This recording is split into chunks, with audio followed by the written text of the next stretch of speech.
different individuals and the things I told them that would help them. And I put that in the book. So the book talks about frame. It talks about from a Stoic point of view. Um, and, and I guess that's basically because, every guy wants to be the strong silent type that people are attracted to. And that's kind of how it come about. I'm writing other stuff now, which is comparison points of view of how we develop our values and stuff like that. But the frame book was the first one to get out because it was really important that the techniques be given to people. And if you read any of my books, because I got 2 published right now, I've got another 4 coming out over the next couple years. A lot of the techniques are the same, but there's an underlying note of how you have to connect with yourself and how you have to connect with your conscious and your subconscious mind. So, and that's what the book does. It gives you a lot of techniques on how to do that. So it's kind of I don't want to say step by step because it's not. It's more of a list of techniques that you can use to start to understanding yourself. And when you understand yourself, then you can start presenting yourself the way you want to be presented, the way you want people to perceive you. All right, look who's here. We got a special guest today. The champ is here. The champ is here. The champ is here. Gentlemen, how are we doing? We're doing good. I'm actually glad you're here, John, because you've been working with Raith for a long time. You're probably well aware of his concepts of frame. His new book is out, if you didn't know. What would you say about Raith's concepts of frame and how he teaches it? Well, first of all, Paul, I want to tell you that I really like you a lot. I think you're a great content creator. I think you're a good guy. And I look forward to doing more work with you. I really respect you as an individual. I really do. Frame. I added, at first, I'm notoriously known for the words behind me, money, muscles, game, right? And I used to say just money, muscles, game at the beginning. But then I realized none of this is worth anything if you do not have frame in your life. Because if you do not have frame, eventually you will succumb to someone who does. And you will be not at the top of their priority list where you should be on your own. Raith has been helping me continuously since we became friends, dating back to I think 2020 or maybe 2019. And frame is incredibly important in today's day and age because virtually no man has it anymore. I think that is the current plight of all of our situations with men. Men have no more frame. Men have no more self-esteem. They have no boundaries. They even think that having boundaries and having frame is actually toxic masculinity. They just feel like it's wrong. They're afraid to put themselves first. But when you're not first in your life, then, like I said before, you're going to be working for someone who's not going to have you at the top of their priority list, and your needs are not going to be met. The strongest position in a negotiation is the one who has the power to walk away. And that is the number one way to enforce your frame. You clearly let these people know what your rules of engagement are, what's okay with you, what's not okay with you. And if they do not abide by your boundaries, you simply have to exit. You walk away. You do not grab them and force them into your will. Nothing like that. You just disappear and remove from a situation at hand and go find someplace where your needs are being met, your boundaries are being respected. Because without that, without frame, you slowly but surely betray your inner self. And when betraying your inner self, that is the true beta-tization by 1,000 cuts. Because I don't believe in the beta-tization by 1,000 cuts unless you're a weak man and a weak individual. And when you lose yourself, people are not going to respect you. And when people don't respect you, good luck getting by in this life. Yeah, all good points. So what I did today to prepare for this is I took everything in Raith's book and I broke it out into the top 20 concepts. We're just going to go through some of these concepts. We might not make it to all 20. In fact, with a panel this big, we probably won't, which is a good thing. But just to give you guys just a taste, it's like when you're a cocaine dealer, you got to give people some free samples. So what we're going to do, we're going to go over the first concept here, and I'll sort of open the floor to anybody who wants to jump on this. But the first concept is understanding frame, the foundational concept of frame as the mental and emotional structure through which an individual perceives and interacts with the world. Who wants to jump on that? That sounds more intelligent than the way I wrote it, but okay. All right. Well, I'm just going to pick people. I'm going to be like, the high school math teacher. Okay, Charlie, you're up. You're up. There you go. All right. So understanding frame, like was already kind of mentioned by Raith and Thor is, and a lot of guys is identity. Who the fuck are you? What the fuck can you do? That's, a lot of guys, like when I first joined John's course and heard Raith talking about the life plan, my mind was blown. I'm just like, oh shit, I've got dreams, but I don't got a plan. Holy shit. That was mentally a major breakthrough for me and really helping me understand my frame. Because as I mentioned previously today, the last job that I had, that real job, was I was an operations manager of a janitorial crew that was in charge of 2 schools. And I was running that show top tier. I saved the contract. The last 2 guys they stopped lying to save their fucking job. And I was the guy that came in, told the truth, what I couldn't do, because the woman that contracted us, first thing she said was just don't lie to me. And I'm like, oh, thank fucking God, I can deal with this person. But the problem is that I had no frame with my boss, and I had more to lose, and I needed him more than he needed me, even though he admitted to me that without that contract, his company would go belly up because it was supporting other smaller contracts. But that's beside the point. I didn't have frame, so I didn't negotiate. I only, for a full year, working like 18-hour shifts. You want to know how much I made? It's embarrassing, but I'm going to admit it. $17,000 for that year. And the first 3 months of that was on the route work, where I was actually making quite a bit of money because I was getting overtime pay. I was doing all the ductwork cleaning and whatnot, but it was a lot of in the dirt type work. So I'm just like, oh yeah, better office job, where I just do administration should be better, right? Nope. No frame, had no concept of what the job, didn't demand to actually see what the actual contract was. And I didn't get that full contract until a month after I'd already started that position. So complete shit show, because as MLD illustrated, I had no fucking frame with my boss. I had no self-worth, no self-esteem. I was just trying to get paid and was trying to do whatever was the quickest, easiest way to do that. No negotiation, just like, yeah, this guy will be nice to me if I'm nice to him. Nope. He got a lot of free money from me. So in terms of me understanding my own frame, getting an MLD's course at the start of 2020 and realizing, oh shit, I don't even got a plan, right? And so I'm not even going to say my plan is A grade right now, but as you can see, I've been able to make a lot more progress than I had previously. Last 5 years, I made more progress than the previous 10 easily.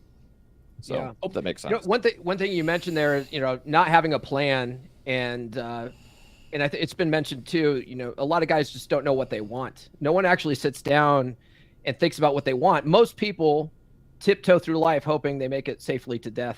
They just sort of show up and do what they're told, and they don't know why they're where they're at. It's because they've never sat down and figured out how do you want your life to be? I mean, you actually have control over that if you didn't know. Mike Steele, I'm going to ask you this one. This next one is classical Stoic perspective on frame. This is one of the things I actually really liked about Raith's book compared to Ryan's book, which is why I think this is an excellent compliment. Right. If you guys already have Ryan's book, get this book too. It's really going to add to it. But Raith really goes into Stoicism and how important that can be in developing a strong frame. But yeah, it's the role of Stoicism in shaping the concept of frame, emphasizing perception control and rationality in maintaining that strong frame. Have you ever studied any Stoicism or anything, Mike? Not the ones that people typically associate with Stoicism. Like if you bring up your TikTok or your Instagram feed, I'm sure you're going to get some like Marcus Aurelius, some AI generated marble statue with Morgan Freeman reading quotes in the background. We've all seen that. But when it comes to Stoicism, I'm not trying to make this the Raith hour, but I got to admit, I think Raith is one of the most stoic guys I know. Raith doesn't even raise his voice for entertainment purposes like I do. Like, I'm a pretty stoic person, but then I'll go all over the place for funsies, you know?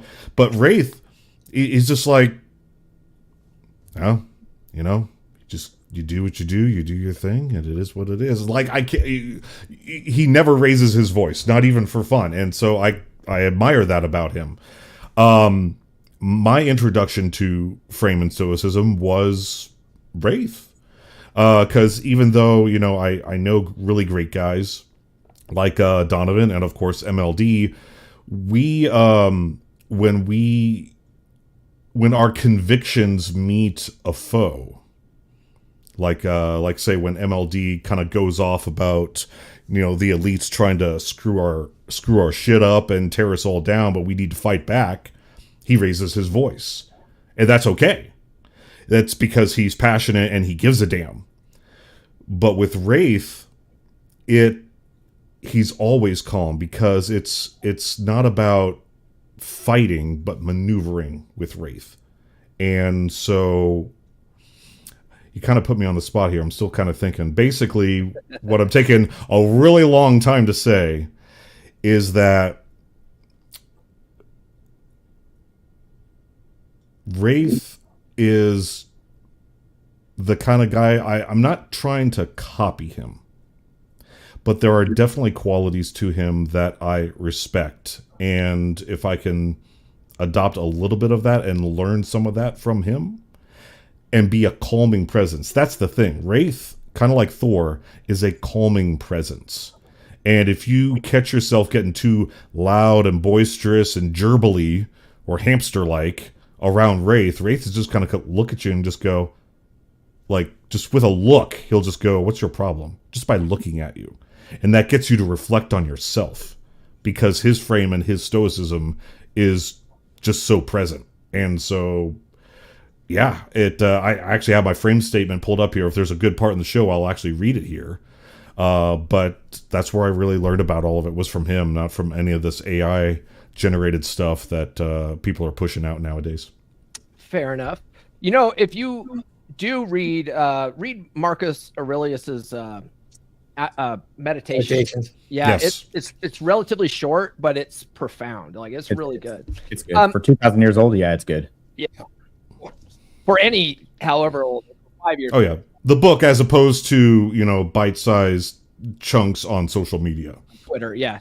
So normally I would stop now and play a commercial, but since we haven't brought this up and we are talking about Raith's book, I do want to show this awesome picture that Thor took, because he has all 3 books now in this that are now available in the series. The original, A Dominant Masculine Presence, my book, and then of course Raith's book that just came out, which is what we're talking about today. And of course you've got to have, you know, Thor's throwing axe and his throwing knife there to make it a little more badass. And then of course Thor has them up here on his mantle, you know. So this is awesome. I'm dropping a link to it in the chat. If you guys haven't got it yet, definitely get Raith's book. It is available now in all formats. All right, let's get on to the next topic here, which is frame and emotional regulation. I'm going to throw this over to AJ because his book is on emotional control.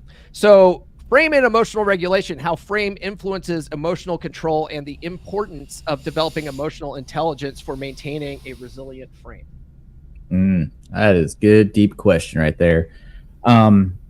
So frame and emotional durability, they go hand in hand, because I kind of, in my book, I kind of link it back to Ryan Fowler's work on the toxic shame and generational curses, and how that will affect your frame as an adult, and how you mirror your parents' relationship. You can mirror that into the future if you do not get your frame under control.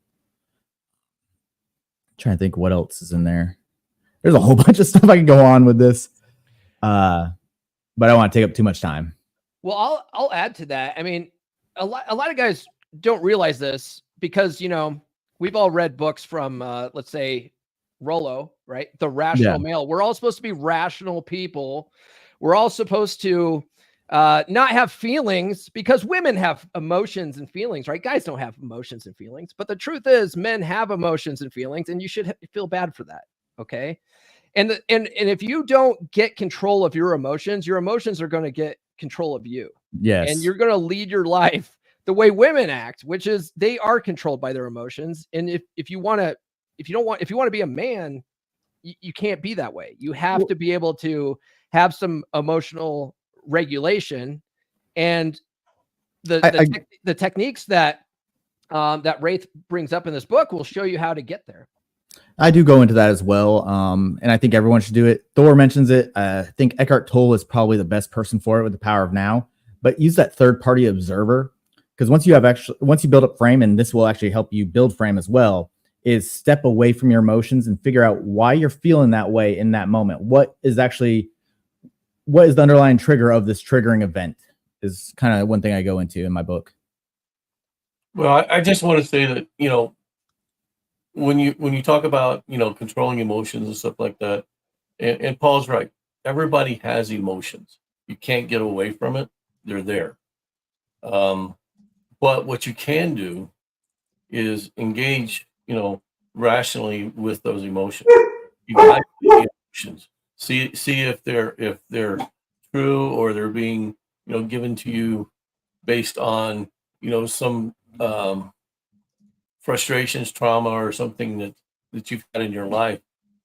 The biggest part, you know, when I work with guys, is trying to get them to not let their past experiences control their futures. Okay, and you do that by controlling everything in the now, which is what Eckhart Tolle says. I'm not a big fan of Tolle, but you know, because I think that there's a lot of feminist perspective in his work, but you know, from a standpoint of, do you live in the now? Yes, you do. And what's in the past you can't control, and what's in the future you can set the tone for. So, you know, those are the things that I looked at when, you know, I was sitting there trying to figure out how I did this and how I control my emotions and stuff like that. And it is about letting go of the past in a lot of respects. And, you know, it is about planning for the future and defining the future that you want. But you have to do that from a perspective of where you're at, how you, the past tells you how you got there, but it doesn't say that, you know, that's going to be the future. And it's kind of woo-woo bullshit sometimes, I guess. But, you know, let's face it, our mind is full of woo-woo bullshit. There's things that we can't explain, and there's things that we're always searching for. So, you know, but emotional control is really about taking responsibility for you know, where you're at and how you're gonna, you know, take where you're at and move to the future. But it's a lot about values and how you develop those values and beliefs.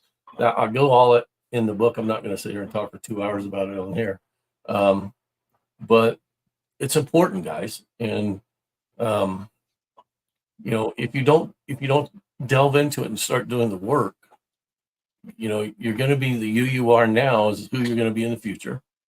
And a lot of those people are controlled by their past. You know, that's something I bring up a lot on my channel, because a lot of guys, they either dwell on their past, or they're focused on they're focused negatively on their future. Like, they're worried about their future. And if you're always worried about your past and stuff like that, that usually develops depression. And if you're constantly worried about what's going to happen in the future, that usually develops anxiety.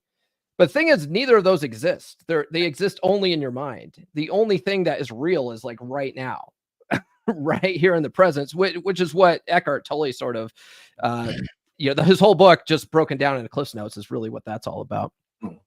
Yeah, real quick, I do want to add on to that, is that was one of the things that I was taught about martial arts early on by my own father, was about, you have a monster inside of you as a man. You got to be prepared. You're primed for combat 24/7, 365. This is how you're wired. You got to control that, because if you don't, you're going to lose control of that monster, and that monster will hurt the ones you love the most. So that was one of the first lessons my father taught me about emotional durability and self-control, and more or less what one of the other gentlemen from MLD's group taught: control the controllables. You're the number one controllable. A lot of guys rag on the term emotional intelligence, but a lot of guys are emotionally retarded. They really don't know their own emotions. And therefore, when they do experience one, what do? They shove it down and try to bottle it up, as they always say. And this is where a lot of guys don't deal with the problems that are causing that emotion. Emotions are there to let you know why you're mad, why you're sad, and what is your motivation. You need to be motivated to do something. It's the same thing with boredom. Whenever I get bored, I don't entertain myself. I educate myself. And that's why I'm so fucking smart. It's not because I'm actually smart. It's because I force myself to do something I wouldn't normally want to do, rather than coping with the bullshit and not solving the problems. So I address the problem one bite at a time and control my fucking emotions so I can do it. You know what I admire most about you, Tarl, is you're so humble. Let me say something about emotions, okay? And when it comes to when a man experiences emotions, if you can't experience your emotions, you can't tell when people are breaking your boundaries, okay? You probably don't have boundaries because you're all over the place. And, you can't tell, when you're totally emotional, you can't tell what values you have, because you're being driven by some past event that, as a child, you didn't look at it rationally, and you take that and you move that fear, frustration, anger into your life today. And you got to deal with all that shit, guys. You can't walk around being angry at the world, fearful of the world, and frustrated with the world. Because the world's going to be there the next day you wake up. What you can do is go into it. This is how I'm going to live my life. And this is what frame is. How do you live your life based on your values and the values you have, the beliefs you have, and how do you project that to other people? That is frame. And that sets boundaries, and it sets in how people are going to represent themselves to you. Now, we can go into the bullshit about how do they represent themselves to you? Can you see through that, the lies or the fallacies in what they're presenting? But that's another book. So stay tuned. Raith's got four more books coming out. 14 more books coming out. I love it. Yeah. Here, Mike, if you bring him up, the Odin. Siege D with the $4.99 super chat.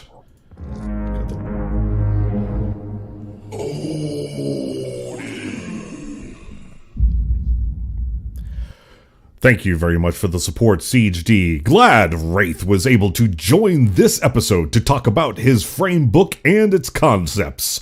I'm gonna get his after I'm done finishing Paul's book. All right. And we got the next one. I'll say one more thing about the emotional regulation just to set the tone, since we're probably going to throw some actionable advice out there on this.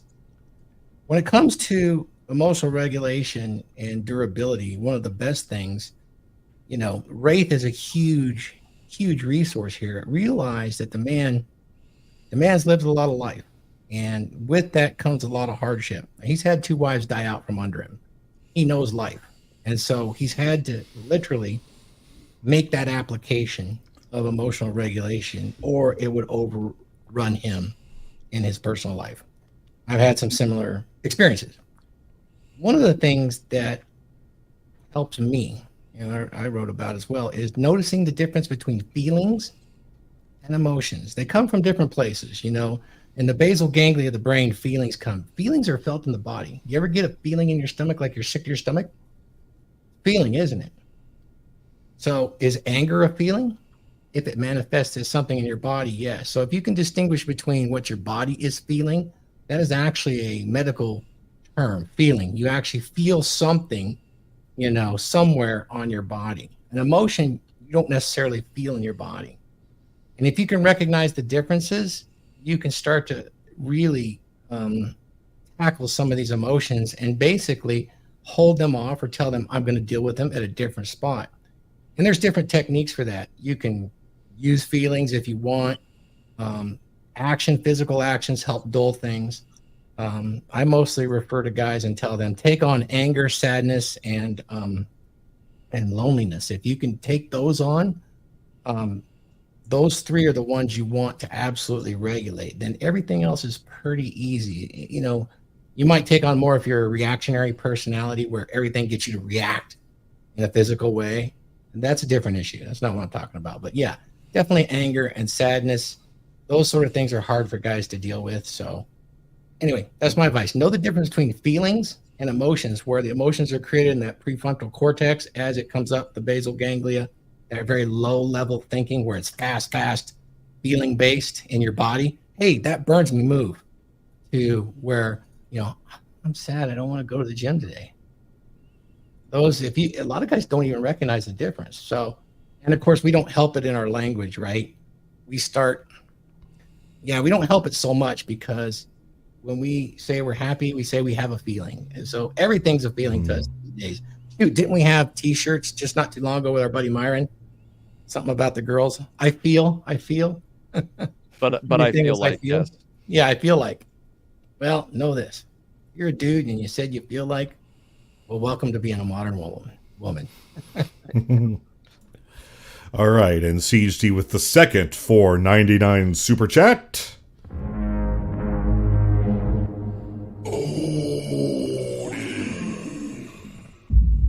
Hey, MLD's here. Thanks for the free consult last night, man. All right. You are welcome. I'm always there Friday doing it live. Come on down. I get you free consultations every Friday on my channel. All right. The next concept here is, let's go with frame and personal relationships. The impact of frame on personal relationships, including setting boundaries, effective communication, and conflict resolution. Now, one thing I'll say about this, I think modern psychology, modern, marriage counseling, they put an overemphasis on communication and conflict resolution. But I don't personally, I think it's helpful. Like it's important to be able to speak in an effective way.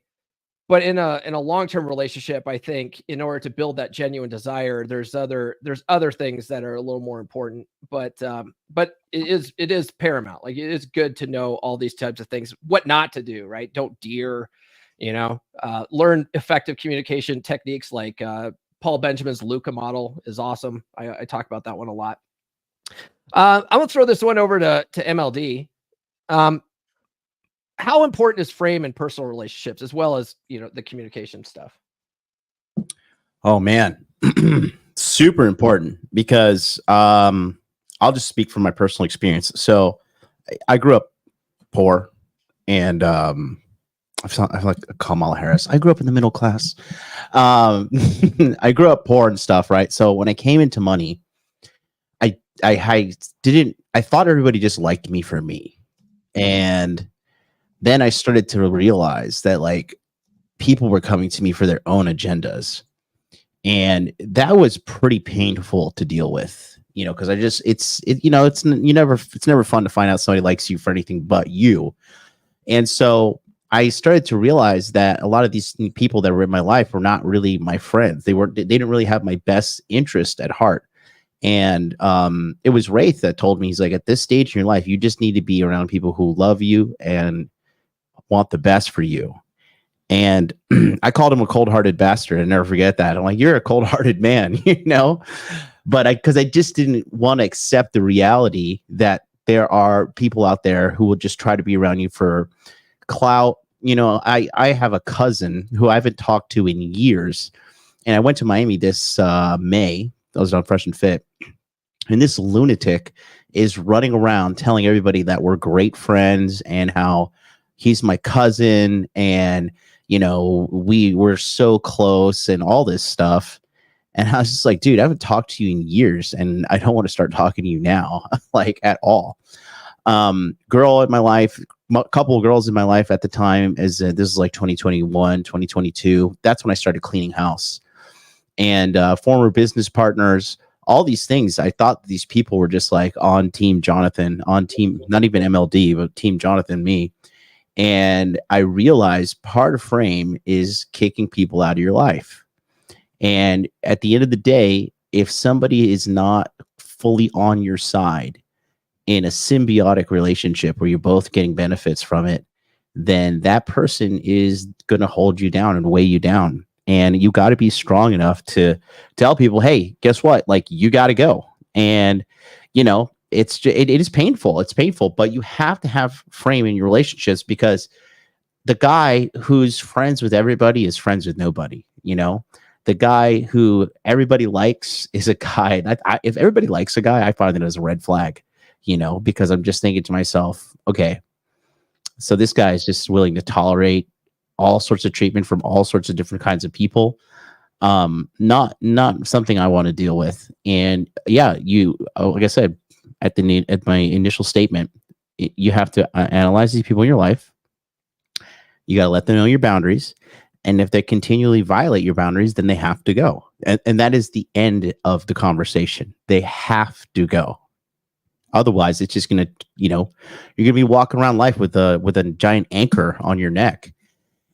And taking up that mental real estate in your mind of like even having to defend yourself to somebody, right? Or even to defend your thoughts when you don't even want to defend them, right? Because these people aren't on the same line as you. They're not in the same frame as you, right? And they're constantly pushing for you to believe what they want you to believe. It's exhausting. It's a waste of your time. It's a waste of your mental resource. And it's like a shoe. It's like a shoe you're walking around with a rock in it. Not ideal. Shut up and take my money. Especially if you want to optimize your life for maximum achievement. That's just something you really do not want to have in your life. So you got to make the move to give them the cut. And if they don't live up to your standards, like, it's up to you to cut them down and cut them off. Because if not, they're just going to be a thorn in your side. That's something you do not want whatsoever. So true. So true. And I want to thank John here real quick, because it's related to that. John, thank you so much for teaching me that back when you were coaching me. Right before I called into your show for the first time, and you gave me the Rolex analogy when it came to my worth, I was listening to you a lot, and I had someone in my life that I had been friends with for a very long time, which I now know was a big mistake. And yes. I knew something had to change when I was just shooting the shit with him on the phone one day, and he informed me that he was at Lowe's buying riot gear. And I'm like, what for? What are you going to be doing? And he was in Seattle, and he was going to head down to the Chaz with Antifa, and he was going to march with them. Oh God! And did his mom drive him there and drop him off? No, actually, now that I see the world as it truly is, I would probably be better friends with his mom now than he is. So, she hot? No. Yeah. Did you hit that? Well, I mean, going like you have to realize. Like, I'll go back to my example. There's a guy. I have this group chat Tokyo, right? A couple millionaires in there. And this lunatic was always talking about like, oh, these feminists and the government, we got to kill them all. And like this guy can't even throw a fit, let alone a punch, right? And this guy's talking about, all these things he wants to do. And I was just like, dude, grow up, be a man, and handle your problems like a straight white male that you are. Go get rich. Go make money. That's how you get revenge on the system. But he's working his terrible job with his terrible life, and he's just so filled with anger. And everybody around us is like, eventually too, when somebody doesn't fit into the frame of the group, like, you will be excommunicated. You will be kicked out, And yeah, we kicked the guy out, and then the group is doing great now. Like, people in there are still doing success and everything. Because you can't look, man. Like, I get a lot of flack for calling people losers, but there are losers in life. Okay, there are winners and there are losers. And if you are in the mindset and of the frame that I want to be a winner, you cannot be around losers. Their loserdom will jump on you. It is statistically, scientifically proven across the board, with weight loss, with weight gain, with financial gain, with divorce. Okay. People's cancer will jump on you. So you have to protect yourself. That's what frame is. That's why this is the most important component of the entire masculine composition. If you have no frame, you are weak, and it is what it is. And you have to understand, you live once, and as far as we know, you die forever. Okay, so what are you going to do with your finite time? Are you going to hang out with losers and try to win them over and everything? All you're doing is projecting your need to get your shit together when you're trying to help all these people around you who don't have their shit together, and you don't have your shit together too. So cut the bullshit, cut the fat, get them out of your life, because it is a cancer, and cancer kills, and it will kill your dreams. I've seen so many powerful men, successful men, brought to their knees, literally, by a terrible woman or a terrible boss or a terrible succubus kind of family that is just like leeching off of you, and you're the only one that has your shit together, and you can't elevate because you're dragging everybody along with you. And I'm not saying you have to abandon your family, but in some circumstances you do. And it is hard. It is a harsh reality, but welcome to manhood. You got to deal with it. And that's the way you got to handle it. And the cherry on top of all this, John, that friend that I dropped is no longer a man. No way. He's trans? I probably shouldn't have laughed like that. No way. It's funny that you guys bring this up, because I actually consulted with Thor, Paul, and Glenn, and Laurent actually on this very subject of cutting people off with my own family. So this is the first I've talked about it. The only thing I have with them is I pay $20 a month for their cell phone line, because it's just $20. It gives them a cell phone in Vermont, and they're only to contact me in case of emergency or death from now on. Just because I had a realization, it's like 17 years, we're already physically estranged. Might as well just cut it off mentally, because the only time they ever contact me is when they would need something, or just not really to check up on me. And I was the one contacting them on almost a weekly basis for the last 17 years, with the few exceptions like deployments, boot camp, when I first got into the red pill space, following the content, because I was trying to figure out things and I was still ashamed about what happened to me then. But yeah, it's liberating a little bit, because neither of my sisters really like me. Like, my younger sister doesn't talk to me unless it's like the holidays, and then my older sister's a drug addict, so I cut her off a long time ago. Yeah, I had to cut my sister off too, because she's just like this ticking time bomb of drama. My younger brother's like the nicest person in her family, and even he said it to me. He's like, "You just have to tolerate Brittany. You just have to tolerate her." I'm like, damn, if the nicest person in the family is saying this. And that's, look, a lot of my mentors too. Brandon Carter cut off his sister because she was just being disrespectful, and he thought to himself, why do I need to put up with this? Why? Like, what value are you bringing to my life other than dragging me down? And even if somebody is bringing value to your life, but they're encroaching and violating your values, now who are you? You're a sellout. And betraying yourself is the number one thing that is a silent killer amongst men.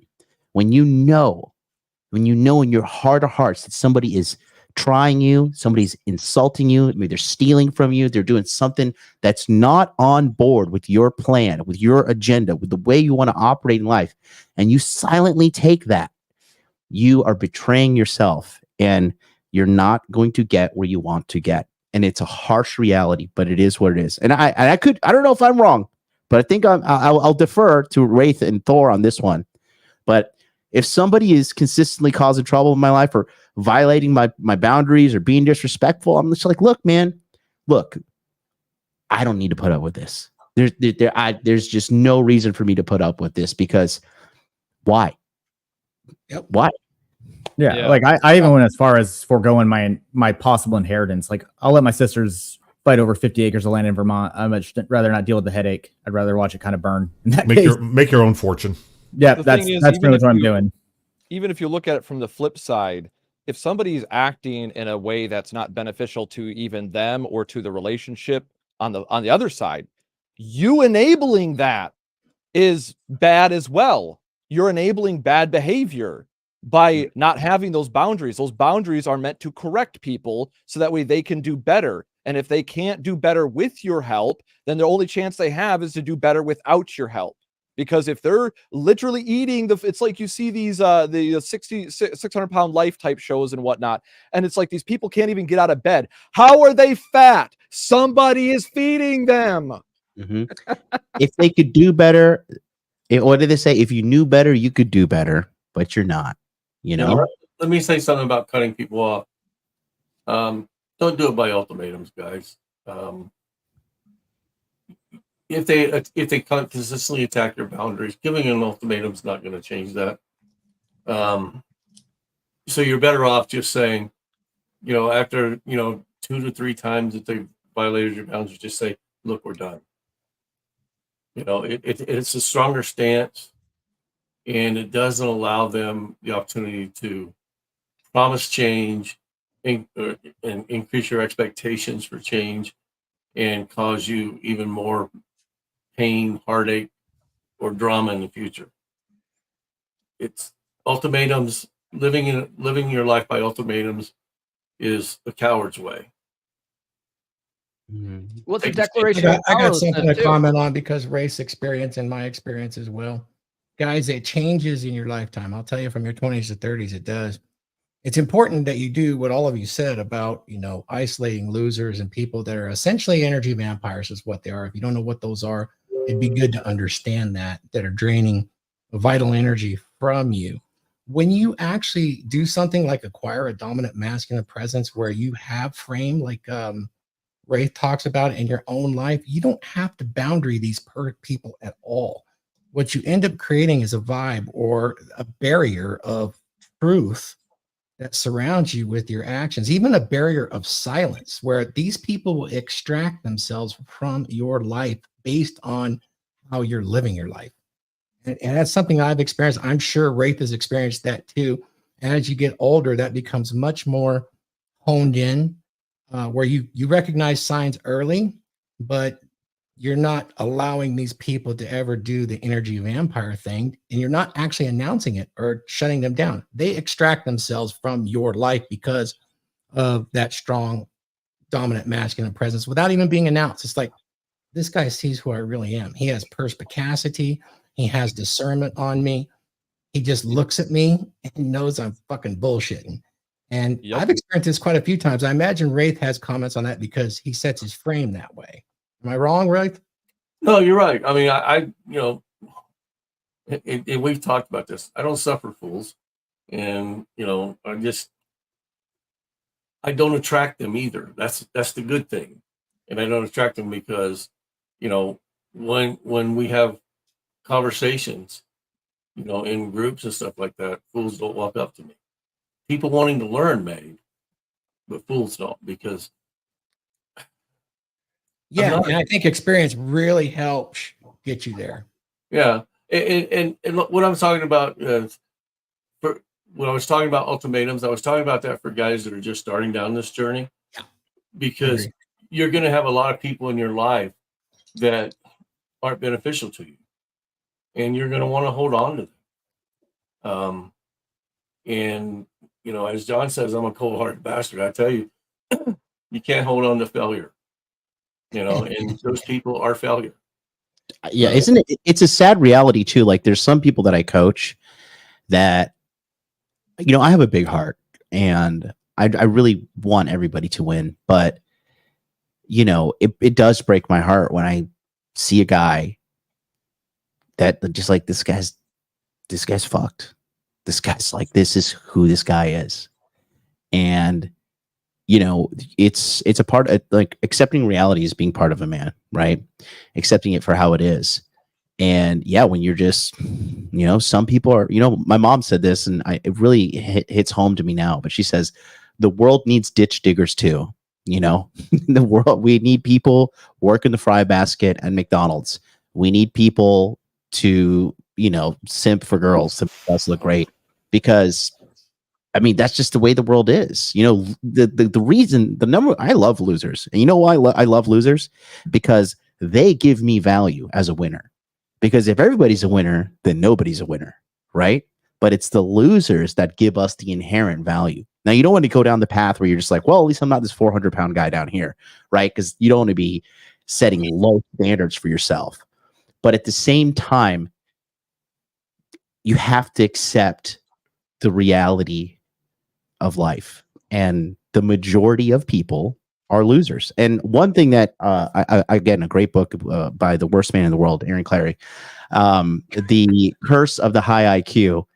That book was a real freeing book for me, and I'll tell you why. Because it made me realize, like, okay, this is why I feel so alone. This is why I feel so isolated. This is why no one can keep up with me in regards to work ethic. This is why I'm blowing 95% of my competition out of the water.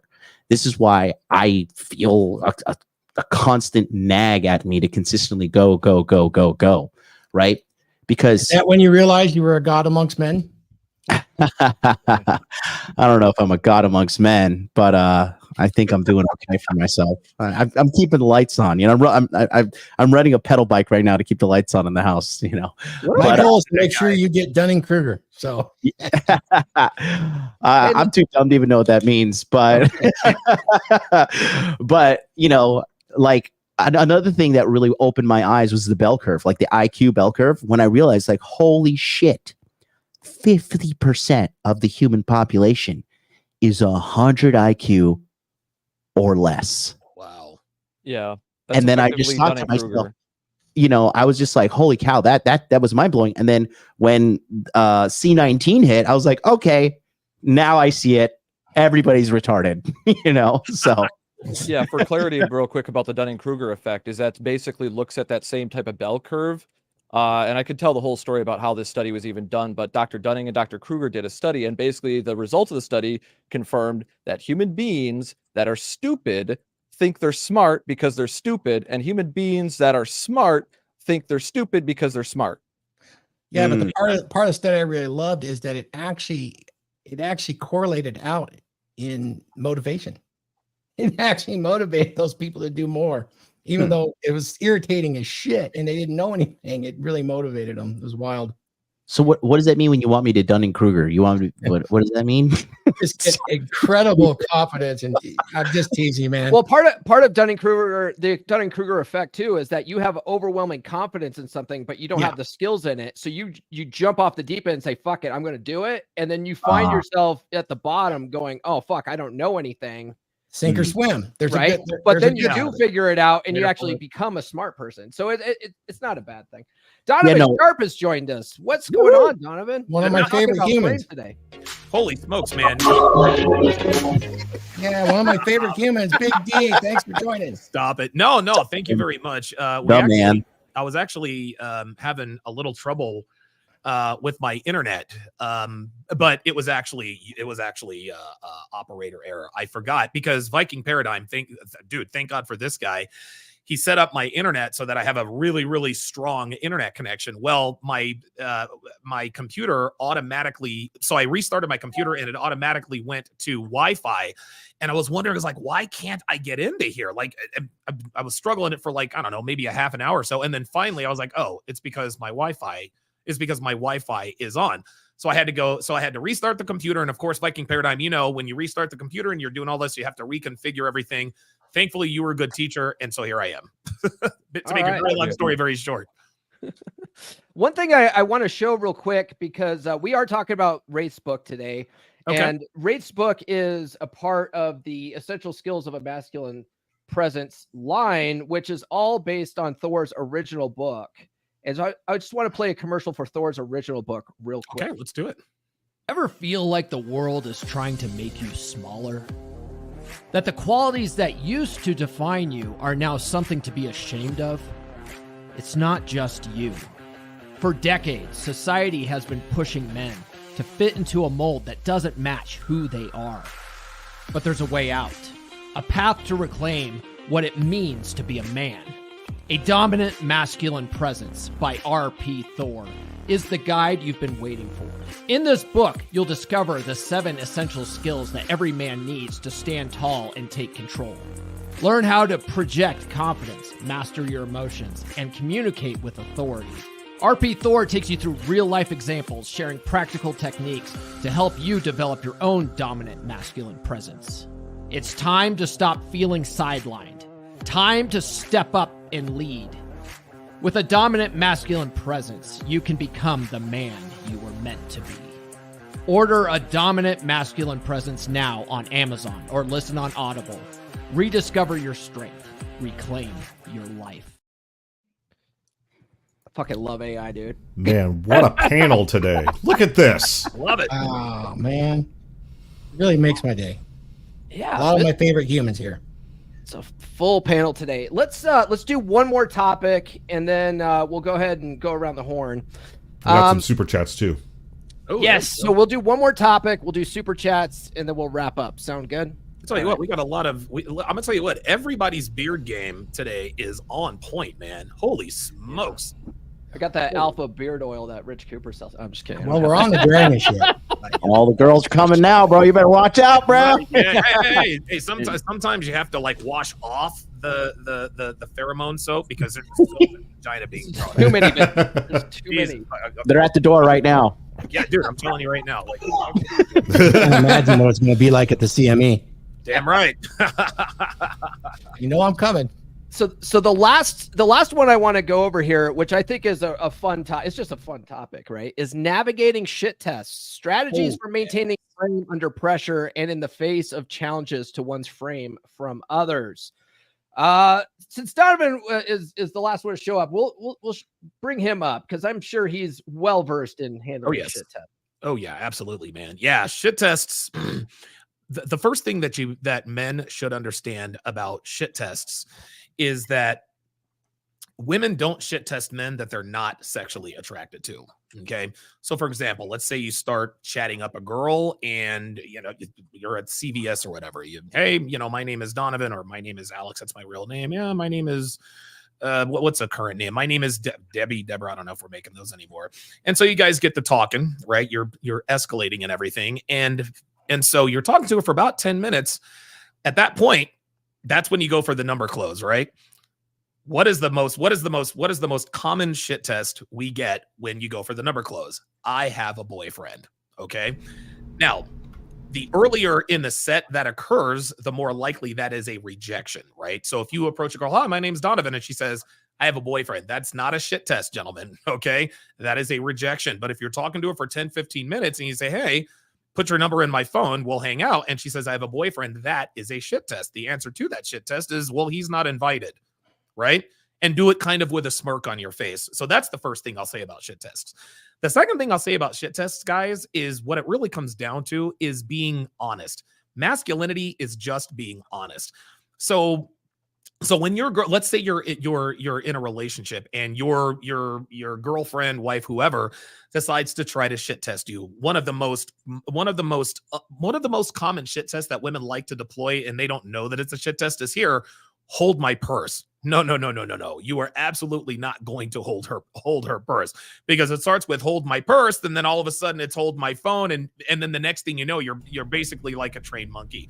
So I think what men need to realize and understand about shit tests is that shit tests they generally come when a woman wants something from you, or when she's sort of testing your masculinity, or if she's turned on by you. Women do not shit test men that they are not sexually attracted to. That's all there is to it, man. That's a really good point, because one thing, whenever I talk about shit tests, there's always those MGTOW losers, to steal from MLD, that they'll sit there and go, well, fuck these bitches that test me, man. Like, if a bitch tests me, I'm walking. It's like, that's well, ridiculous. You can walk. Meathead The next girl's going to do it too, because they all do it either consciously or subconsciously. So you better learn how to deal with it. Or you're never going to be successful with women. You're never going to be successful. Listen, and here's the thing: women have to shit test us, guys, because I don't know that a lot of men understand this, but there's a lot more at stake for women when they have sex with a man. There's pregnancies, STDs, and they're not thinking about this. This is in their this is all in their firmware. This is happening without them even realizing it. It's all subconscious. This is why women are far more selective than men, because they have a lot more at stake when it comes to sex. Women have to test you, because you think of it this way. Let's say that you were to approach a girl. Hi, my name's Donovan. My name's Debbie. You ask her, hey, do you want to go have sex? And she says, yeah, okay, let's go. What are you now? 10 times out of 10, guys are going to want to have sex with her. But if you have experience, you're like, wait a minute, that was way too easy. Like, why didn't she? So she just agreed to have sex with me in 5 seconds. What's wrong with this girl? Is she not a woman? Is she really, you know, another gender, or does her coochie smell? There's always your Madonna whore complex really kicks in with that. Not only that, if it's that easy to sleep with a girl, you should probably expect an invoice at the end of the night. Kristen, now here's the thing. Christian Martin says, I disagree with Donovan. Any quote, I have a boyfriend is a rejection, or at least you should treat it that way. If she has a boyfriend, I want nothing to do with. Gentlemen, this is why you're losing. Listen, with respect, do respect Christian Martin. I understand what you're saying here. But when a woman says I have a boyfriend, it doesn't always mean she has a boyfriend. I'm trying to tell you. And again, it's the timing. If she tells you she has a boyfriend right after you approach her or shortly after you start talking to her, that is a rejection. But if you're sitting there, quote unquote, vibing out, you're making her laugh, you guys are telling jokes, you guys are talking about what you guys like to do for fun, et cetera, then you say, well, you know what? You know, I noticed that you like to ride go-karts. You know, we talked about go-karts. Here, put your number in my phone and we'll go ride go-karts. Oh, I'm sorry, I have a boyfriend. No, don't treat that like a rejection. That is a shit test, because I'll tell you something. Maybe she does have a boyfriend, but maybe she's also looking to step out on her boyfriend, because if she really didn't like you, Christian, she would not have allowed you to escalate with her for 10 or 15 minutes only to tell you that she has a boyfriend. If she really had a boyfriend that she didn't want to cheat on, think of it this way. Let's say that someone were to approach Devin out in the wild. Do you think Devin's going to sit there and let this dude talk to her for 10 to 15 minutes before she says, I'm married? No. She's going to be like, nope, I'm married. Don't even think about it. So this is another thing about shit tests that men have to understand. Not all shit tests are created equally. And the shit test timing has a lot to do with what the intention of the shit test is. So what Christian is doing here, he's making a mistake that a lot of men make, is they're taking a woman at face value. And if you take what a woman says at face value all the time, you will not be successful in the dating market. Yeah, sometimes I got a little bit of women are too. Yeah, I got for the shit test. I want to know if Donovan has used it before. When they do that shit test with the boyfriend, one of the best things to do is, you kind of hold this up, but you take it off and then you slide it on to this hand. Yeah, there you go. And you show it to him. It's an amazing way to defeat that shit test. Yeah. I mean, the girl said, I don't know to say he's not invited. Sometimes women monkey branch too a lot, right? So a lot of times women might be in a relationship that they're not satisfied in, and they are looking to trade up, and you might just be the guy. Now that might be a good person to get in a relationship with yourself, but who gives a fuck? You're just fucking her right now. So. I will give some, because Christian's is a guy who's worked with me, and I will say this: that's a great example of a guy with frame, though, because that's just no, that's his no in this, that's his line in the sand. So I respect him for saying that. As for me, I don't know if I'm getting older or I don't know what it is, but if a girl shit tests me, I'm like, all right, so you're gonna leave? I just don't care. Right. I just don't care. I just like, okay. So, but understand, understand that's you, MLD. And I totally get it. I totally get it. If you're like, okay, fine, you're going to shit test me, leave, whatever. I guess I was more or less, I was trying to point it out to guys who don't have that much experience with women. I'm sure Christian has frame, you have frame, I have frame, etc. But to the layperson who does not have as much experience dealing, because the only way you can build frame when it comes to women is by being put into stressful situations regarding women. And it can be a stressful situation trying to chat a woman up. I just want to let guys know, have the frame, but you have to understand that you can't always take what a woman says at face value. Now, if you're a man with experience and you've been around the block, okay, listen, she told me she had a boyfriend. Okay, fine. Have a nice day. I totally get that. But for the men who are inexperienced, just understand that it might not mean she has a boyfriend, and it might mean she actually wants to step out on him. That's all I want to point out. Well, and I wasn't like pushing back or saying you're wrong, Don. That wasn't what I was saying at all. I don't agree on everything. I want to point out that two of the best ways to handle shit tests, right? read amplify. Donovan gave an example of that, and an MLT going, okay, well, I mean, are you going to leave then? That's indifference. Indifference. Multimillionaires are just growing on trees out there. You know, multimillionaires are just growing on trees. I'm sure another one will just fall in your lap. You know. Yeah, because remember, guys, listening out there, women lie to spare your feelings. I don't know if you knew this. Yes. You know, and my favorite response to that one is, you have a boyfriend? Well, I have a goldfish. What? Oh, no, shit. I'm sorry. I thought we were talking about shit that didn't matter. Another way there is the concept of amused mastery, right? I say this all the time. Now that I found this information, I am the avatar of amused mastery, because if it's not actually important, it doesn't fucking matter to me. And you know, it's the same thing with the going back to the shit test about the holding the purse thing. That came up in one of the Bible study discussions we had in Fresh and Fit, where we're reading some Rollo and other people's, like Donovan's Womanese courses. And it came up one night where one of the guys thought that, and I'm not going to name and shame, but one of the guys thought, it's no big deal. If my girl just needs me to hold her purse, it's not a big problem. And I've tried to point out to him, the thing is that your woman knows how that could make you look in public. Right. So if she's offering you, going like, hey, can you hold my purse for me out in public, she's already demonstrated that she doesn't fully respect you. And if you give in to that, you're failing a shit test, because she's seeing, is this guy going to actually hold my purse? And I even gave him a gem on how to deal with that. If girl's trying to get you to hold her, what's wrong with it?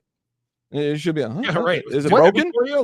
One thing about that specific shit test too is actually a lot of women aren't aware that they're doing it. No, it's very subconscious. But the thing is, it's not a shit test until you fail it. And if she goes to give you the purse and you accept that, all of a sudden something clicks in her head. Wait a second. Something's off here. Then she's going to start testing you more. But if you go, no, honey, you keep your own purse, she's going to say, okay, there's something. That's one of the other things. Thank you, Paul. I think I'm just super spoiled with Japanese girls because they don't do that to me. But like, I guess the thing that I won't like though, and I'm having traumatizing flashbacks of when I lived in America. Triggered. My brain is just.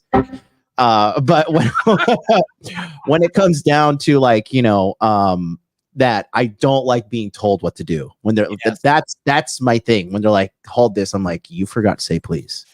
Right. And I'll hold it. I don't give a shit. You know, I'll do it. But like, it's how you ask it. Like, I get if she like, you know, drops something and she wants me to hold her purse. I'm like, no, bitch, pick up your shit. Hey, guess what? I'm the no. That was bitch. the same caveat. Yeah, it was the same caveat I gave when I was giving that demonstration to land the plane on this. And I was trying to explain to him, like, the thing is that most shit tests are subconscious. They are not a woman's not like got a notebook and a journal and planning this out like, oh, I'm going to shit test them at this time, at this spot. No, she's going to do things instinctually. And based on who you respond to, or if you respond feminine, she's going to get triggered and you're going to fail the shit test. If you respond masculine, she's going to get triggered, but in a positive way. There you go. So when John does something like, hey, you didn't say please, that's another really simple, good one, is that you just have her ask for manners. And the caveat that I gave as well, yeah, if she like is fumbling her Starbucks and her purse and a dog or something like that, yeah, I'm going to help the girl out. You know, and I'm gonna make fun of her the whole time that she's doing it. Yeah, but gotta make fun of her. Got it. Yeah, help the dog. You know, and then maybe pick some shit up to her and hand it back to her. Make fun of her a little bit, tease her. You know, don't be too mean, but you know, have fun with it. Once again, amuse mastery. This is why I just don't like American women. Like I have holding your purse has not come up in my life for the last 7 years that I've been living in Tokyo. John, it's never happened to me either. That's why I was trying to tell the guys like that comeback about like, you know, saying, is it broken? I came up with that on the fly when they presented that scenario to me. I've never had this problem. No woman has ever asked me to hold their purse. So, and I think the reason women are on autopilot with shit tests, and it's just like Paul said, most shit tests are subconscious. They don't realize that they're actually shit testing you.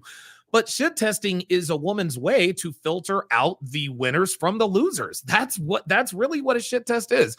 It's almost like they have to bite the gold to make sure that it's soft, because there's a lot of fool's gold out there. There are a lot of guys who look like they're alpha males, or they have money, so you think that they might have game, and then all of a sudden the girl shit tests him, and she's like, well, wait a minute, this guy drives this car, and he looks this good, but he lets me walk all over him. So now she's going to put him in another category. So just understand. And I totally agree. If you have a lot of experience with women, I understand that shit testing can get a little bit annoying. Just understand that shit testing is it's a woman's way of sort of filtering out the guy she wants to have sex with and the guy she doesn't. That's not right. That's not wrong. That's just how they are. Don, I want to ask you a question about that then. So I'm not experiencing a lot of that. This is not me gloating or whatever, but I'm pretty much I'm pretty good with women to a degree. And do you think that they only shit test guys that they're unsure about? Like the more unsure she is, the more she shit tests you? Yeah, that's another reason. Yeah. The more unsure, and again, the base. Okay, so she's unsure, but she knows she's attracted to you, right? Like I said, girls don't shit test men that they're not sexually attracted to. If they're shit testing a man that they're not sexually attracted to, that's just called being disrespectful, because she doesn't care what the response is, right? So that filtering system comes in. She's like, okay, I'm attracted to this guy, but I don't know, is this guy a player? And so what do they do? They say, oh, you are totally, are you a player, or do you get around, or blah, blah, blah. You go, I've got 5 wives and 2 girlfriends. So yes. Or if they spot you with another girl, there was one girl I picked up. I actually had one of the girls I was fucking. I didn't know she saw her. And so in the text conversation, she said, okay, well, what about the big boob chick that I saw you with at the grocery store? I said, she's a close friend. She's working tonight. She's like, okay, so she seemed pretty attached to you. Are you guys like an item? I said, we don't cuddle after sex. So no. Okay. And so and so what I think guys have to realize is that it's just like I said, it's just well, sorry about that. It's like a filtering system, and like I said, they have to be attracted to you, but they do it, just like you said, John, when they're very unsure. Because if they're sure about what they want to do, then the conversation just flows. But if at any point they're a little unsure about your status or what your intentions are, that's when they shit test you. I'll add this too, because you actually brought up a really good point. There is a difference between blatant disrespect and a shit test. Usually a shit test is a playful jab. It's not really meant to hurt your feelings or anything. But there is a clear example of blatant disrespect where she just is like, fuck off, loser. That's not a shit test. No, you're right. And here's the difference. A lot of guys ask, okay, well, Donovan, how can I distinguish the difference between a shit test and disrespect? If what she says or does pisses you off, it's probably disrespect. Because it's like Paul said, most shit tests are pretty there are some serious shit tests, but most shit tests are pretty playful, just a playful little jab. If it annoys you a little bit, it's probably a shit test. But if it pisses you off, it's probably disrespect. So just keep that in mind. Yeah. And sometimes you got to ask, because we are talking about frame today, you got to ask yourself, why are you so pissed off by it too?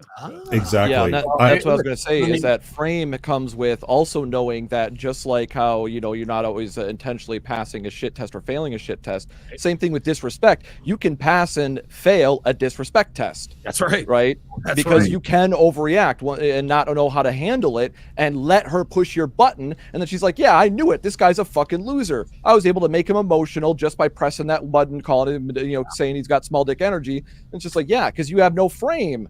So you're going to overreact to it, and then you confirm her worst fears that, oh, this dude is a fucking loser.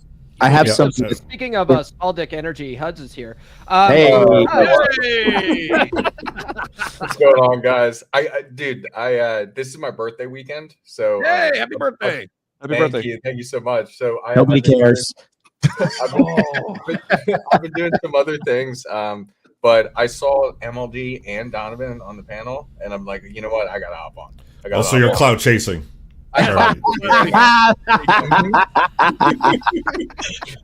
Well, if you who wants to get triggered on the panel, because I have the perfect example. Let's do it. All right. Okay. I'm going to screen share something, and I'm going to show you an example of a man who has completely lost frame to his woman, and now she is publicly humiliating this guy. So I was already triggered. Yeah, get ready. All right. So take a look at this. Paul, if you want to add that. So this is a woman. POV, you and your husband have working through his toxic masculinity for the last 5 years, and he finally gets it. And that's her husband on the floor crying about himself. I'm just going to read this to you. As many of you know, this has been a long and difficult battle for my husband and me. Through the years, and this is the red flag, we have broken up, separated, but also chose to come back together to learn and grow.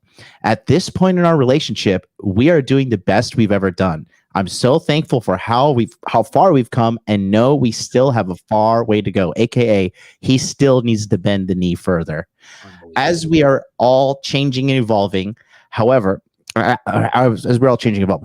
things have been going relatively easy consistently for about a month now for the first time in our relationship. I'm so grateful and love him so fucking much. I want to start by acknowledging masculinity isn't inherently toxic. When I talk about toxic masculinity, I'm talking about violence, domination, emotional illiteracy, sexual entitlement, hostility to femininity, homophobia, need for control. That's Frame right there. And she is the one. She's saying she doesn't have control. She basically, by saying he wants to be in control, is she's saying I want the control. The actions that harm other people, the behavior that keeps some men from moving forward, growing, and showing up for their families and people they love most. So that's the defensive investigator. And the hope for humanity is in the comment section. Just read it. But I just want to go back here. This right here is an example of no frame. We have broken up and separated, but they got back together. Guys, when you leave a girl, leave. It's over. Don't keep going back, because then you're going to find yourself being humiliated on the bathroom floor like this poor soul. And this is going viral, and this guy is just being completely humiliated by this chick because he has no frame whatsoever. So he's in her frame completely. And the thing is about that is she's going to get the ick by this. Like she's turning him into a woman. She's not going to understand it herself. She's going to be like, I think this is what I want. I think I want this guy to kowtow to me. And then after a month of him just being completely supplicant to her, she's going to go, I don't know what it is, but you're making my vagina dry. And she's going to. Oh, no, this is what they do. When they want to get revenge on you, okay? This is a woman with a massive ego, first and foremost. Oh, and you cannot have a successful relationship either side if one of you has a massive ego, okay? Secondly, he has probably done some stuff in the past that now she's like, and this is beta-tization by 1,000 cuts. Bro, are you kidding me? If my girl was like, sit here, okay, we're gonna record this, and you're gonna sit here and cry like a rainbow F word. Okay, I don't want to trigger Donovan. Yeah, wait. How did that conversation go? How did that conversation start? Like, think about that. Like, can you look like a pussy for me in the bathroom? Sit here and cry, and that. Like, think of how evil and calculating this woman is, and this is her revenge tour, and she's going to beat him down, cheat, and leave. Yeah, that's it. You know what? With a more masculine man, she's going to cheat with a more manly man. Mm-hmm. You want to know what the weird thing is like, it just off the topic. If your girl ever does catch you cheating, she never leaves until you stop cheating. It's absolutely no, I'm serious. They leave. I've had so many experiences like this. They leave when I stop cheating. It's crazy. So there's a comment here that I would like MLD to address if he thinks it's even worth his time. Because all right, okay, cool. I guess girls in Japan is nothing special. Okay, you got it. Thanks so much for your profound insight. I'll go. We'll end the show on that one. I don't even care. Okay. Whatever. That's retarded. We do not care. Yeah, so I mean, I'll give this guy. Retard alert. So that's like, who gives a shit about that? But going back to the thing at hand here. This man is betraying himself. Yes. This man has betrayed himself. And, he is, and then can I reshare the screen? Can I just do that? Okay. Let me just show you some red flags here. Again, the red flags are there for a reason. Okay. So there's the tattooed Jezebel right there. So, all the red flags in the world right there. This woman. Okay, this is pump and dump and then run and block. Okay, that's exactly exactly what you do. They're in Oregon, which is the most try-hard state in the world. They try so hard to be as woke as California. But you can see the things here. Leave your wife. Everybody's coming out to see this. And actually, I'll just show you guys a little, like I said, a little bit of hope for humanity. In the comment section here. Oh, if I can scroll down here for a second. I mean, it's Oregon. The state already emasculated him by taking away his ability to pump his own gas. There you go. Yep. See, this seems like toxic femininity. Haha, dude, she's reduced you to meme material. He has a cut chair, manipulation 101. So we are winning the war here. Don't get disheartened. Gaslighting 101. I mean, everybody here, blink twice if you need help. You know, everybody sees it, and hopefully this guy wakes up, because this guy is getting DMs. He is slowly but surely, hopefully going to get out of this situation. What's I want to add, if he wants this, that's what's scary to think about. I want to add that the whole beta-tization process, it's a 5-step process, and most guys don't know this. I have an ebook. I'll drop a link to it in the chat. This will break down the process for you. You don't even know it's happening. She doesn't even know she's fucking doing it to you. Okay, but I'll drop a link to that in the chat if you guys want to know more. Okay. Yeah, I watched that same process more or less happen to a friend of mine that got with a family member that I knew, or that I had, you know, that I don't really have a lot of contact with these days. She was also the one that kind of gaslit me on certain things. And yeah, I saw it happen to him in real time. And I actually made the cardinal mistake of trying to red pill him when I found this space and found out the hard way, because he wanted it to happen. He did. He would, just like I used to be. He believed all the blue pill bullshit, and I'm the bad guy now. Hey, Donovan, you wanted me to share something here? Yes. So I wanted to share something about shit test. So as you guys can see on the screen, let me just blow this up, and I'll just go box by box here. Oh my God. Yes. I can so relate to this. Yes, here we go. So boy meets girl, he likes her, she likes him, right? So a little time goes by. She says, baby, enough with the cartoon shirts. You're not 15 anymore. Get a polo or something else, right? So he gets the polo, right? Gets the polo. She says, honey, maybe you should shave. And since you're doing that, get a haircut too. Then finally, Bob, I left because you're not the same person anymore. You've changed. Love, Sarah.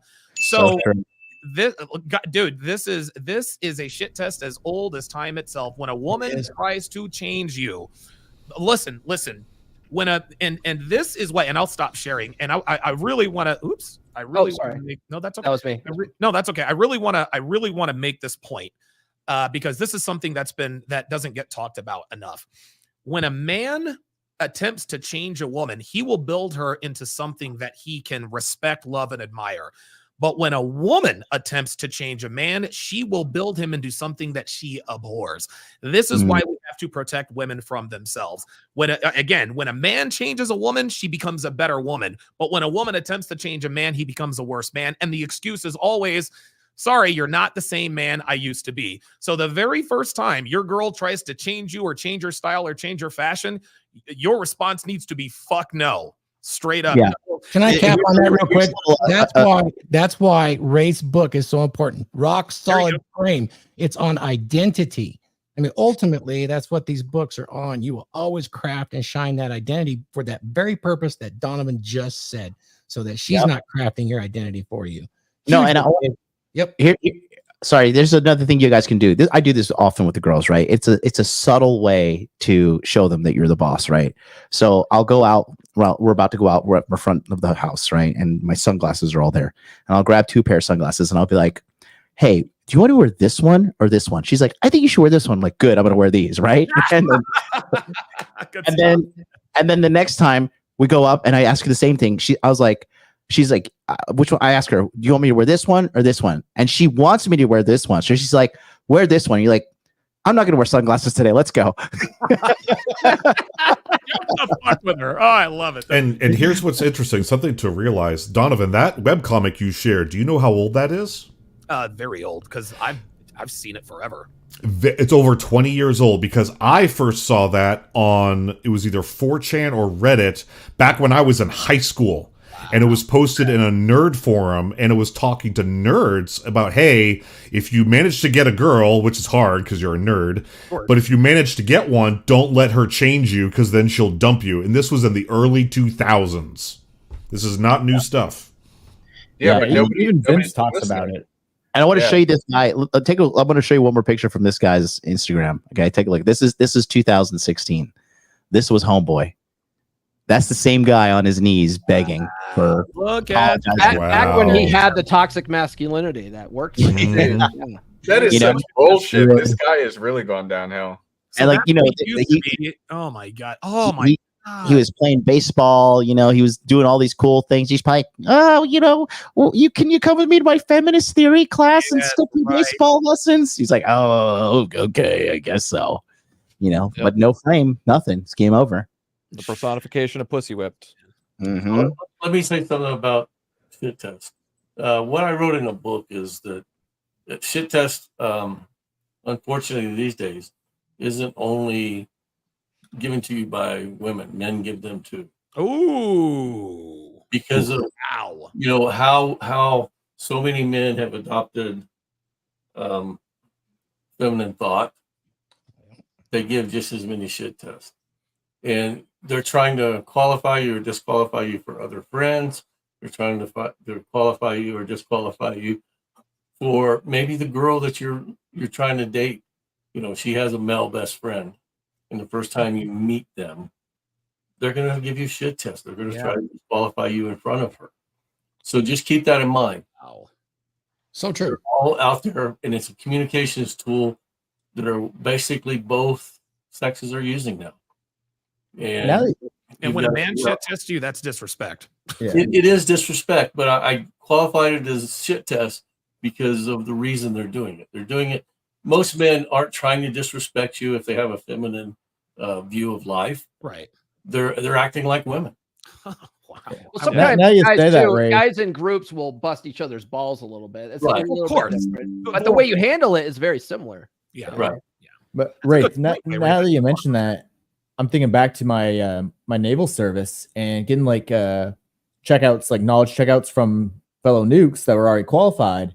Like they would play that shit test game to see if you're worthy or not to be in the clique. Oh, that makes sense. Yeah. Mm-hmm. That was something I learned in the military too, though. It's like guys who are busting your balls a little bit, they like you. They like you. Yes. Yeah. Guys who don't bust your balls, they're very cordial with you, and Yes. they don't talk to you a lot, and they're Yeah. There's that aspect of it too, but I'm like referring to nukes were a little weird on the boats. Well, they're we're weird in general, Yeah. but like it was just like No, you're either in the in group or the not in group with the nukes. Yeah. And they would use the feminine style shit test to, like, when you're trying to get knowledge checkouts, they'd ask you something absurd that you didn't really need to know for it to shit test you. Yeah, and just like the whole thing is just realize that it's a qualifier or a disqualifier. Okay. And you're either going to pass it or you're not going to pass it. Now, should you take it from another man? No. No, definitely not. And- Here's what men should definitely not be doing. What's with the geisha stuff going on, MLD? What's going on? What's going on with all still that? hot there in Japan. Yeah, I'm just so hot. I got to keep my temperature down here. I'm not even wearing pants. I do I'm in want my to underwear. I want to talk some shit to MLD. MLD, I got some shit to talk. I don't know whether to say fuck you or bless you for dragging me into this hobby. Probably a little bit of both, right? Yeah. I mean, right. This ain't you for know, everybody. That's for it's a heavy burden to bear, man, because God, it's fucking, but people need help, man. People need help. Like when people are like, oh, we can't water down the manosphere, we gotta fucking sell pheromone soap.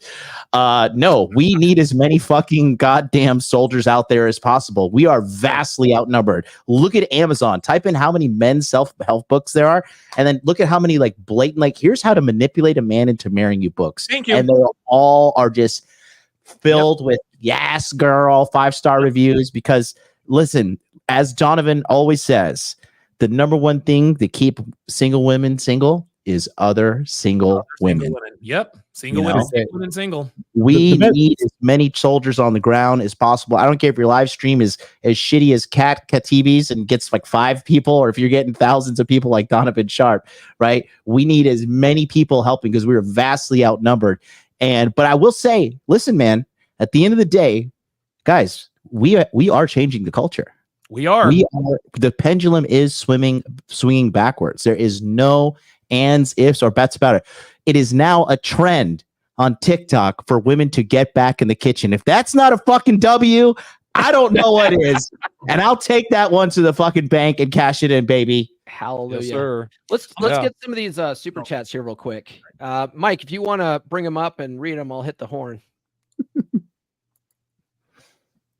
Actually, I think John should read this one because I saw the notification. This came through on John's channel. Okay. Oh, yeah. Shout out to Victor Ziegler, 10 euros. So true. I was a friend of everybody. The champ is here. There you go. Now, I was a friend of everybody. Now I realize I didn't have an identity. Strong identity equals few friends. Look, it's true. Like there's and another thing is this too. When you level up, when you get to a certain degree of success in any area, money, muscles, game, frame, right? Like I can't call my broke friends from high school and say, hey, my business isn't doing so good. I was making this amount of money and now it's only down to this. They'll be like, oh, bro, you're still making a lot of money. You know, I have to call people like Donovan and be like, hey, Don, like you're a digital marketing expert. You're a very successful man. Like, and he can be like, here's what you do, because Donovan and I are on the same level. But as you elevate and elevate and elevate, who you can relate to, it gets smaller and smaller and smaller and smaller. So, you know, like when you're friends with everybody, like I said, man, I'm protective of myself, bro. Like I have a dog. I don't need friends. Like friends are great, but I love my dog. And, you know, I got good friends, you know, that I could pick up the phone call and you know, get what I need. So I don't want to be friends with everybody. And for me too, I'll tell you this, and maybe this is just me, but like talking to normies is exhausting. I'm like, bro, I do not care. I do not care. Women don't reject me. I'm not broke. Like I'm not fat. I'm not addicted to porn. I'm not addicted to drugs. Like I don't relate to this shit. And like, especially when they're just like, because a lot of people, when you're friends with everybody, you have to deal with everybody problems. And I don't want to deal with everybody problems. You know, I have elite problems. I want elite friends. You know, there's very few people like I called up Thor. It's like, hey, Thor, listen, I'm going to be in Cali. And can I drive out and hang out with you for a couple of days? And he's like, yeah, come on out, you know, and then we hung out. You know, he wasn't like, oh, you know, I got to check in with the wife and blah, blah, blah. None of that, you know?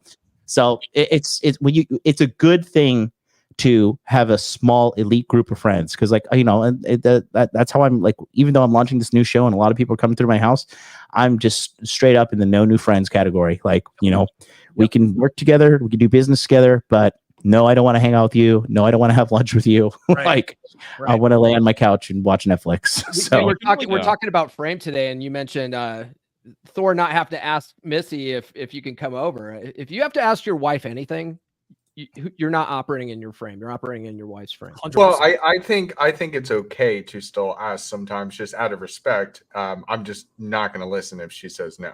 I don't ask Nurse Chick. I tell her, hey, Thor's coming over. Yeah. I'm the same way. My girl now, I'm like, XYZ's coming over. She's like, do you need me to cook? Yeah, do you want me to cook for you guys? Right out of my mouth. That's what I'll ask Devin. I've got XYZ coming over.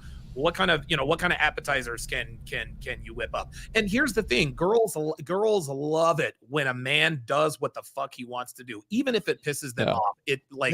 It's a turn on. And going back to what MLD said, yeah, you're right. You can't talk to other people about like, you know, the 2 comma club problems. It just doesn't work. I do the same thing. Piss them off, that's for sure. You know, next Thursday, girl, our girlfriends are coming over for lunch, so be ready. I tell my girl what's up, and then that's when she has the opportunity to inform me of logistical issues that could come up with that plan. There you go. Right. Other than that, I don't want to hear it. I'm going to do what I want to do. Look, this is how I did the CME. I said, all right, Dev, we're going to do the CME. And she's like, oh God, okay.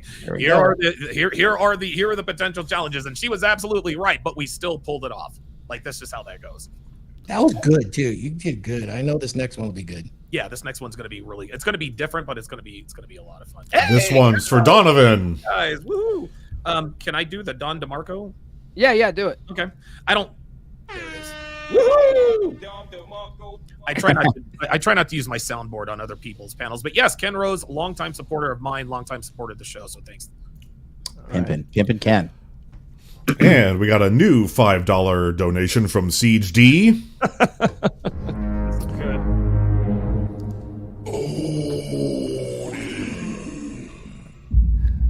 can we make this a regular lineup? Well, maybe just a few changes, just a few, like bring Paul in from Apex Mindset, great guy, and replace that jabroni Paul Bauer with Glenn Lawrence. I don't know why you want Glenn Lawrence. He doesn't have the fucking title.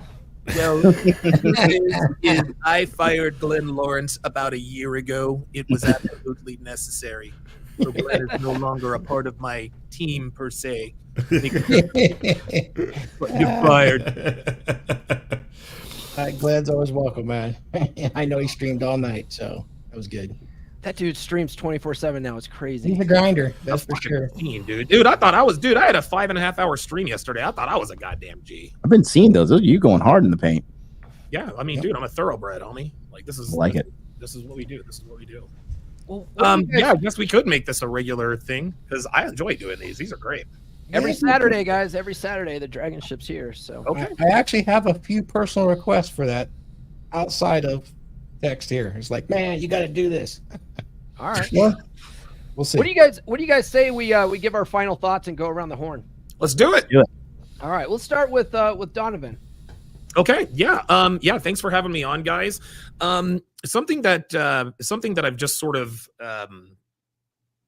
discovered about, the red pill and the manosphere is that all masculinity is, guys, is just being honest, right? This is why there's a thing called locker room talk, because we're honest with each other in the locker room. And when I say be honest, masculinity doesn't really have anything to do with, you have to sound like an alpha male. No, just be honest. If a woman says something that you don't like, tell her that was stupid. You know what I mean? Or if she has something on and she asks you, well, how does that look on me? That looks absolutely fucking ridiculous. That's not being an asshole. That's being masculine. And part of the reason why I was late today is because I had actually double booked a consultation with this. Is he says, yeah, this girl that I'm seeing, I really, really like her. And, I had to be kind of an asshole. And I said, okay, well, what did you do that made you think it was kind of being an asshole? And I'm not going to get into the proprietary things. I was like, no, dude, you're not being an asshole. You were just being honest, and being honest is being masculine. So if anybody has any questions in terms of what is masculinity, like this existential masculinity crisis, really, there are many elements to being masculine, but I believe that at its core, the main fundamental the main fundamental thing that it comes to men when it comes to being like masculine is just being honest, no matter what. Fair enough. Good. MLD, what do you got going on? You just got to have frame, guys. You got to have a backbone. And I'm telling you, if you don't have a backbone, you're going to work for someone who does. So right. that's just the bottom line. Catch me on my channel, Modern Life Dating, all one word. I stream 5 days a week, Monday to Friday. I launched a new show called the Tokyo Love Show. Woo-hoo! It's pretty good success so far. We'll be launching a new channel. The social media is already taking off. Our first reel got 13,000 views on Instagram. Good. So all the data and analytics is showing up to be indicating that this is going to be a successful show.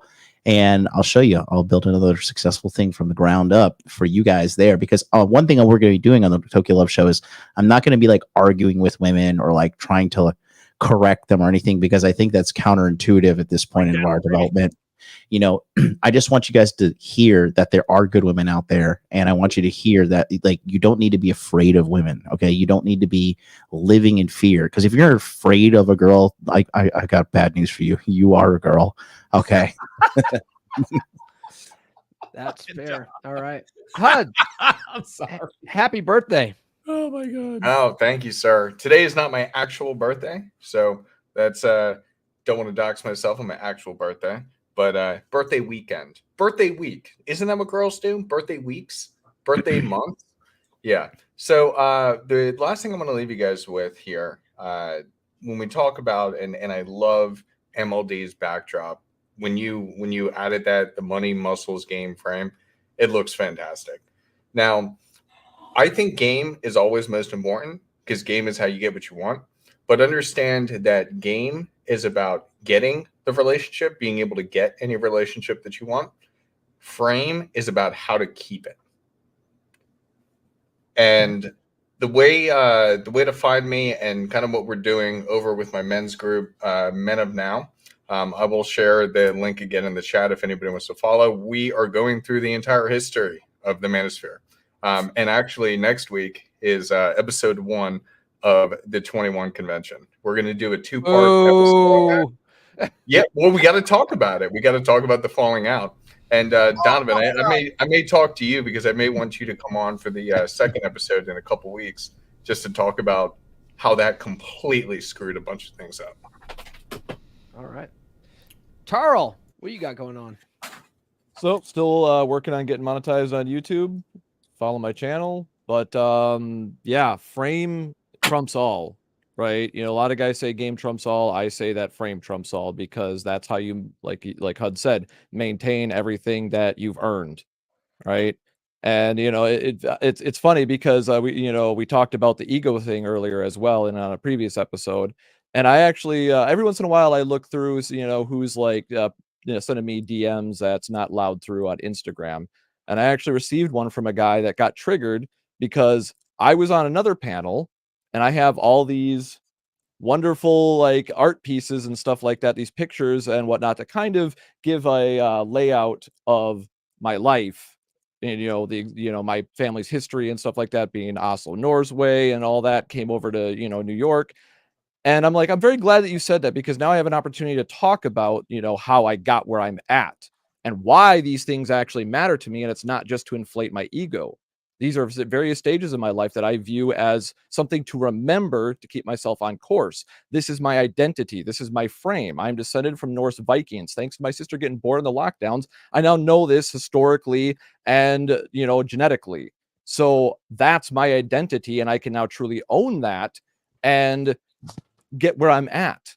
I've spent a lot of effort in gaining my reputation because like when I first was trying to help MLD out with his internet, nobody knows who the fuck I am. And how do I tell a multimillionaire that he's got an internet problem that he can't perceive?